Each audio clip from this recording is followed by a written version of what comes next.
If you're a puzzle fan, the Switch has been absolutely loaded with a diverse collection of titles that should please just about any taste. One type of puzzler I've been surprised not to see more of on the system would be games in the same vein as The Room, sporting some intricate figures or environments with a series of puzzles that help to reveal the path to the next stage. While I don't think I've seen too many titles as a whole reach that same level of polish as the Room series, it seems like a formula I would have expected to see more people try to target. Doors. Paradox isn't quite the same in terms of how it is set up, and its production design isn't anywhere near as refined, but there's no doubt that this sort of play was what they had in mind. In this case, you'll always be in a space with a door, able to interact with both sides of it. Play ends up feeling somewhere between a point-and-click adventure, with you poking at the environment and objects, looking for things to pick up and interact with, then working out how to use any of those objects to advance things.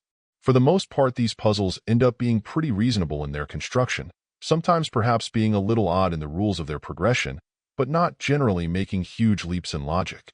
The problem I had was with the controls, but I'll absolutely say that this is an issue relative to how you're playing the game. In handheld mode, using the touchscreen controls, the game is pretty straightforward and works well. Unfortunately, if you're playing docked or with a controller, I can't say the same though. The more cursor-driven controls mostly work, but they're absolutely quite cumbersome as a whole. The problem is that for performing certain tasks, the control situation moves from slow and inconvenient to pretty maddening. Some puzzle elements simply don't interact with you in a way that feels intuitive, and when that understanding of what you're supposed to be doing begins to break down, you're no longer solving a puzzle. It feels like you're trying to bypass a flawed control scheme.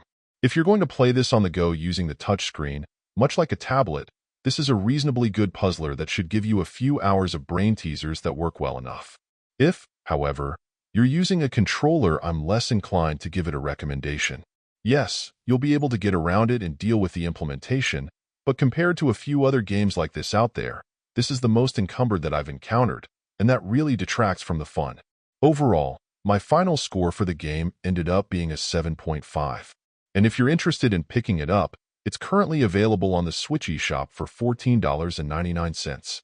Thank you for taking the time to listen to this review. And if you'd like more information or ideas of indie games worth checking out on Switch, be sure to click on the link provided in the description.